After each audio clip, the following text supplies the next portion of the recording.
प्रथम कथा प्रभु आमर नाहांती बोली के कहला अत्र तत्र सर्वत्र महाप्रभु अछंती से सब दिगरे अछंती एबे भी हम साथी रे ही अछंती पादुका साधारण नुहे कहली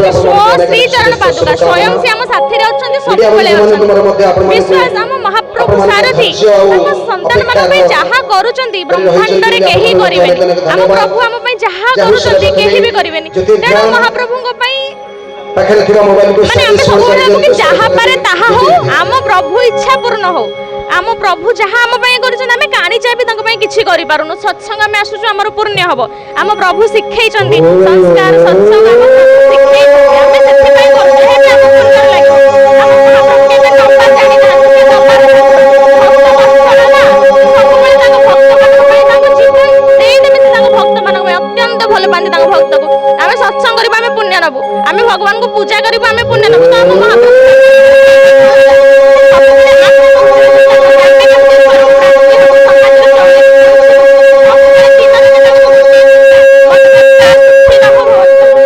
मो भक्त माने मो आश्रित माने सारा संसार समस्त सुख रे रहंतु शांति रे रहंतु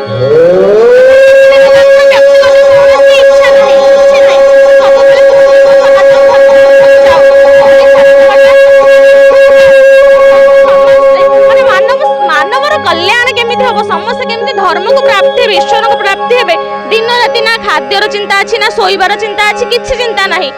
एबे आपण माने संसारी मत केते कोन हेई गला केबे भी भाबी नांती कि अच्छा मो सते एते सब हेई गला किछि नाही प्रभु सब बेले कहंदी मो भक्त जोथिरे खुशी मो सहितरे खुशी प्रभु सब बेले मो भक्त चाहिबे एबे जहा भी मंदिर थिला केंद्रपड़ा बारी मूल मो भक्त जदि चाहिबे एबे तार 20 गुण करके थोई देबी